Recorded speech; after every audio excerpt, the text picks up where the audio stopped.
조갑제TV 시청자 여러분 안녕하십니까. 2022년 10월 24일 저녁 7시 6분입니다. 기자 출신이면서도 허황된 소리, 그리고 아주 교양 없는 이야기를 거의 전문적으로 하는 김의겸 더불어민주당 국회의원이 한동훈 법무장관에게 그야말로 비상식적인 의혹을 제기했다가 완전히 되말렸습니다.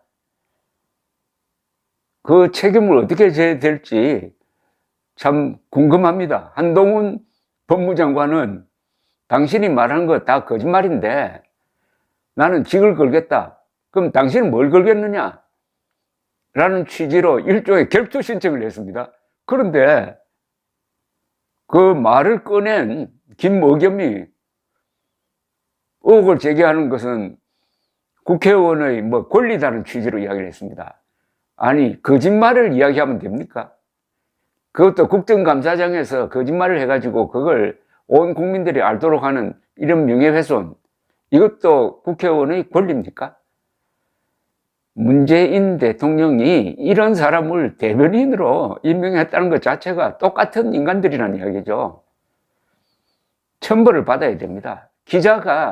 기자라는 직위를 이용해가지고 거짓말을 하면 안 됩니다.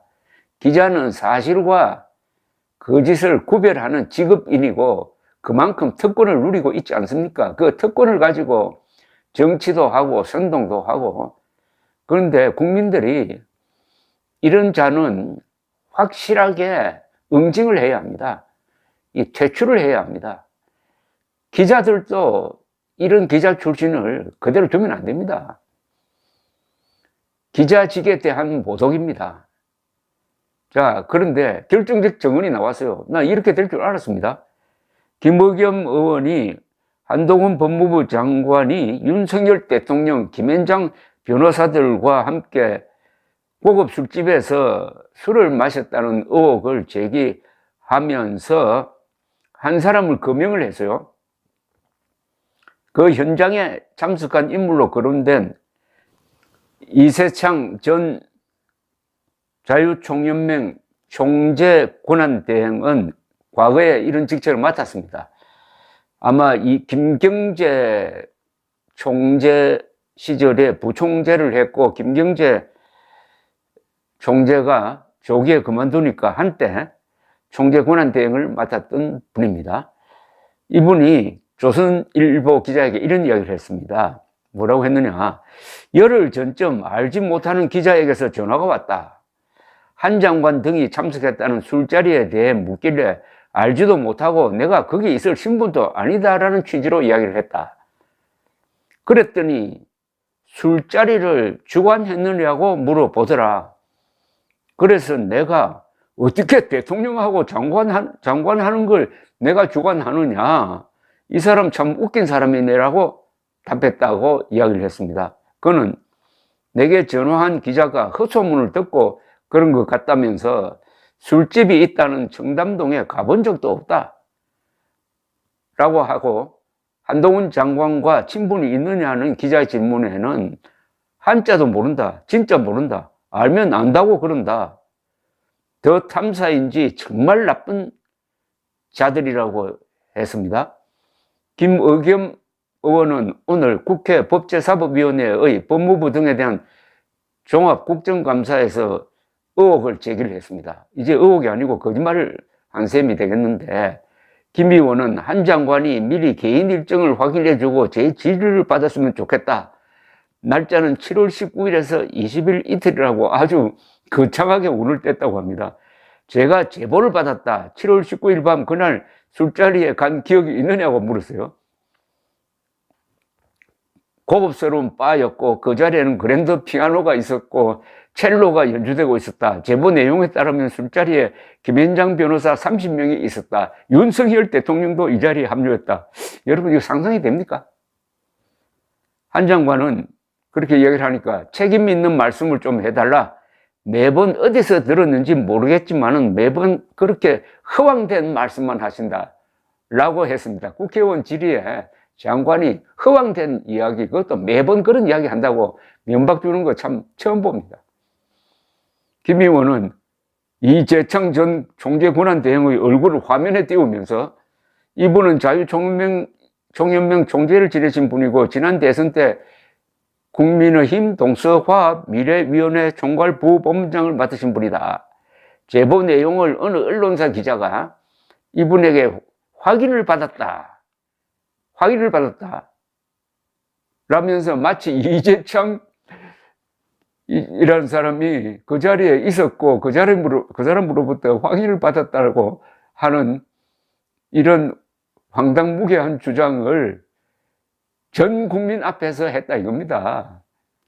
한동훈 장관이 그 이야기를 듣고는 저는 그 자리에 갔던 적이 없다. 저는 그 자리에 있지도 않았다. 저를 스토킹하는 더 탐사라는 곳과 야합에서 말씀하셨다.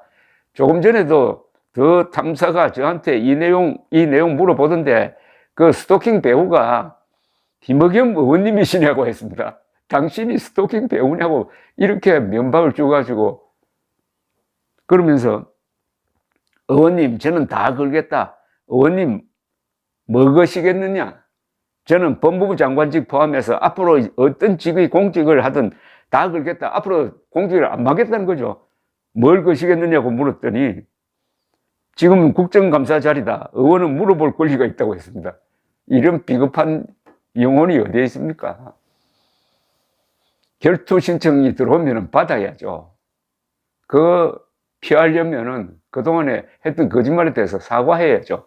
옛날 같으면은 결투가 있는 나라 같으면은 결투 신청을 해가지고 그걸 받지 않으면은 그 상류사회에서 매장이 됩니다. 한국은 이게 결투 문화가 없으니까 거짓말을 하고도 이 김의겸처럼 계속 거짓말을 하는 장소로, 국회를 거짓말하는 장소로 이용해 먹고 있습니다. 참 이런 자를 배출한 한겨레 신문이나 이런 자를 대변인으로 뽑은 문재인이나 똑같습니다. 한국에서 좌파라고 하는 인간들의 도덕적 수준이 어느 정도냐. 좌파라는 게 그 핵심에 계급투쟁론이 있고 그 한쪽에는 김일성주의가 있지 않습니까? 계급투쟁론자와 김일성주의자들은 인간임을 포기한 자라고 보면 됩니다. 인간임을 포기한 자다. 그들은 인간 생명을 존중하지 않습니다. 생명의 일부인 진실을 아주 우습게 여깁니다. 오로지 자신의 계급을 감싸고 자신의 계급에 속하지 않는 사람들은 타도 대상으로 여깁니다. 그러나 포장은 이렇게 합니다. 사람이 먼저다라고 합니다. 사람이 먼저다라고 해놓고 실질적으로는 우리 사람만 먼저다. 우리 사람은 살인을 하든 거짓말을 하든 김의겸처럼 놀아도 다 우리 편이니까 감싼다. 그러나 우리 편이 아닌 사람은 그 사람이 성형 문제라도 이승만, 박정희 같은 위대한 지도자라도 그냥 난도질한다. 이 자들 입에서 김일성, 김정일, 김정은 비판이 나오지 않습니다. 아니 이스라엘 사람이, 유대인이 히틀러를 비판한 적이 한 번도 없는 사람이 국회의원 되었다는 이야기 들어본 적이 있습니까? 김문수 위원장 이야기대로 문재인은 확실한 김일성주의자다. 문재인이 좋아하는 사람도 김일성주의자일 가능성이 높다고 봐야 되죠. 감사합니다.